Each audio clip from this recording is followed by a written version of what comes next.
Welcome to Casa Loma, North America's only full-size castle and Toronto's premier historic attraction. In 1911, Sir Henry Pellat engaged noted architect A.J. Lennox to help him realize a lifelong dream: the creation of an Edwardian castle on the top of a hill overlooking Toronto.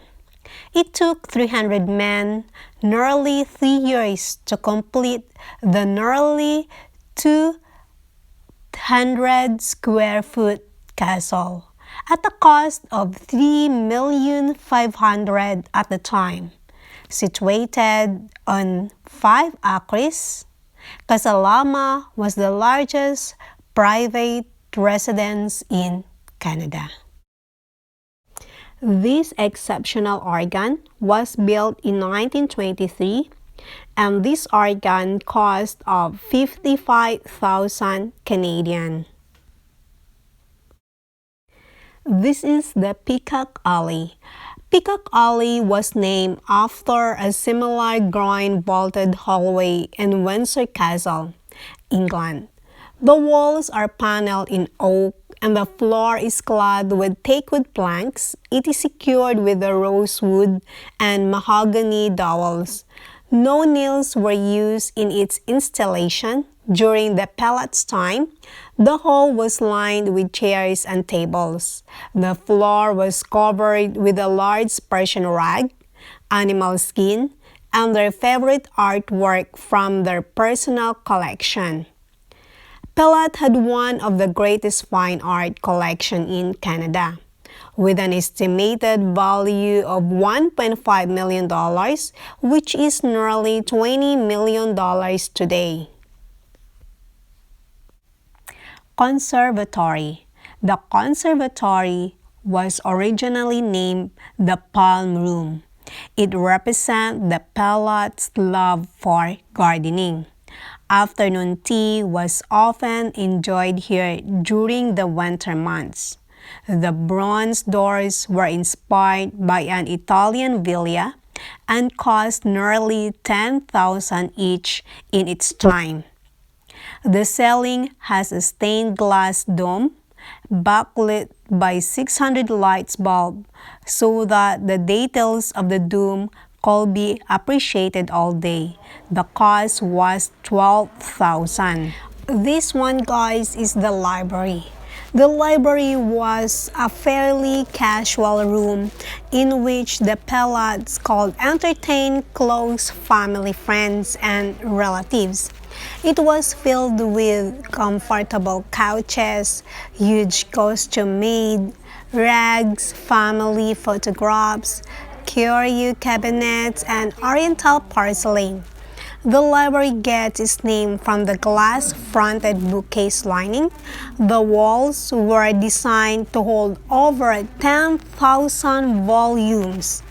The Canadian oak floor patterns are laid out in herringbone pattern, which appears to change color depending on the direction of the grain.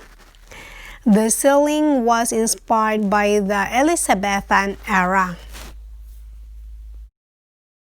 Guys, this is the serving room. This room was originally used as breakfast room or for quiet dinners also. The design of this room was inspired by the work of the great 18th century Scottish architect Robert Adams. It features the neoclassical plasterwork and soft pale colors. This is the study room. This Edwardian businessman office originally featured a desk that was an exact copy of Napoleon's writing desk. The walls are clad in walnut, and marble fireplace boasts a carving of the Greco-Roman hero Hercules on the mantel.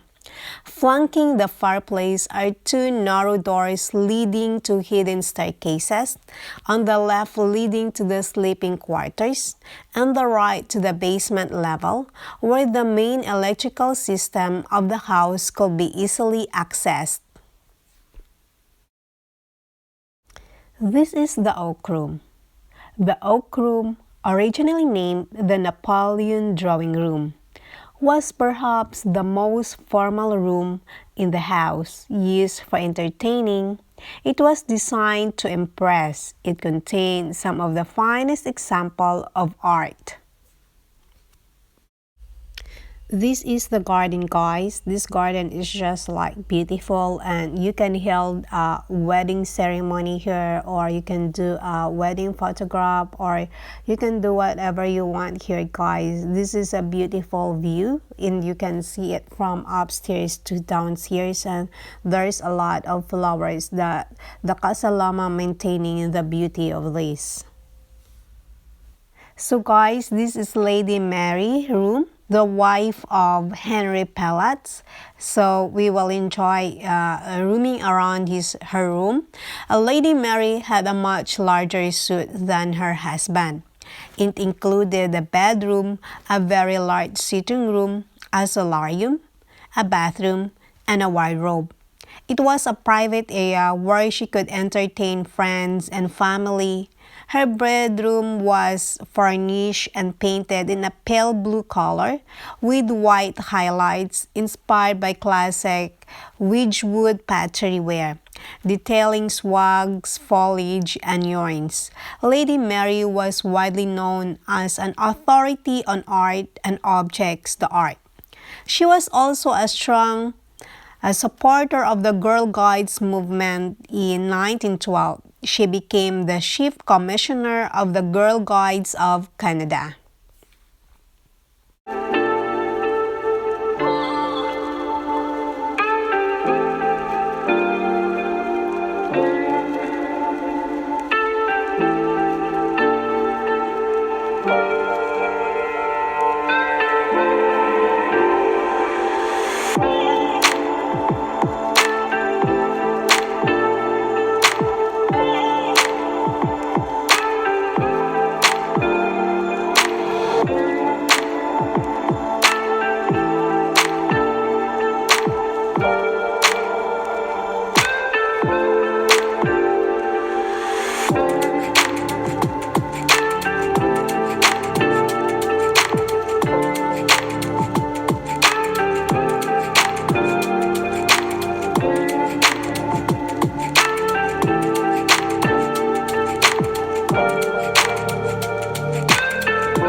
This is the guest suite. The Pellats have 5 guest suites on the second floor of Casa Loma. This room is done in what is known as Chancery style, with a bedroom, a bathroom, a closet, and a sitting area. Chancery style is a method of interior design that dates back to the 17th century when Europeans became interested in Oriental patterns.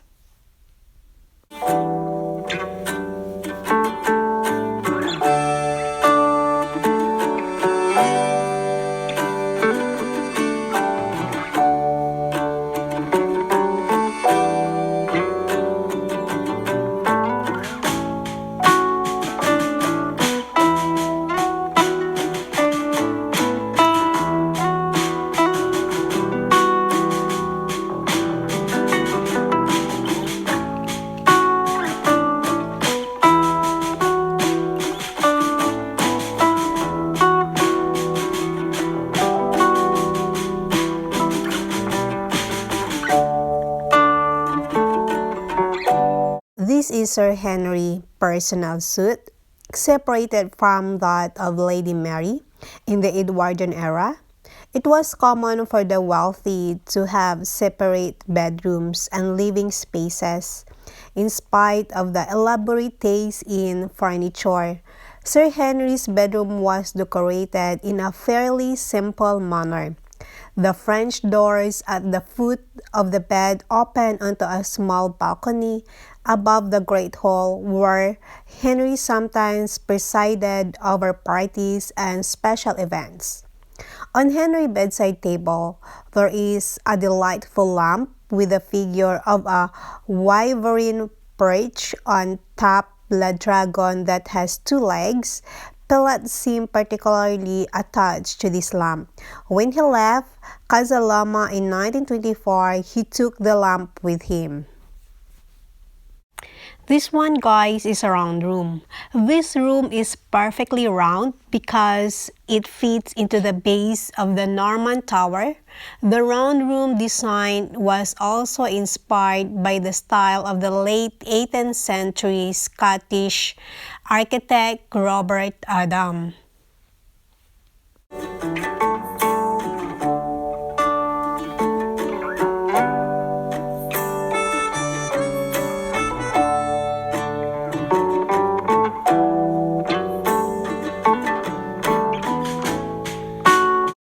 This is the Windsor Room. The Windsor Room was named after the royal family of England.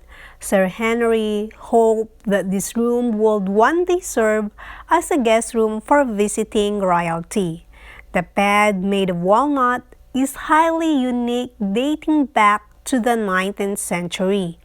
It is elaborately carved in the Venetian manner and features a lacquered and gilded frame. The four posts of the bed with carved cherubs and dolphins, an ancient Roman symbol for the goddess of love, Venus. The 19th century gilt-frame settee and three chairs reflect elements of the Louis XV style.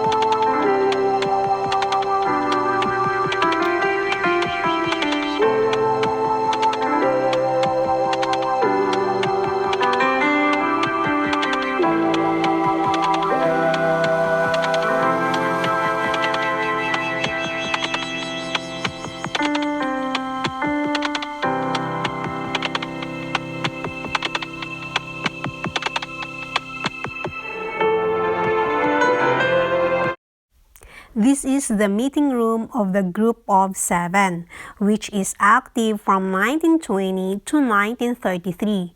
The Group of Seven, which eventually grew to 10 members.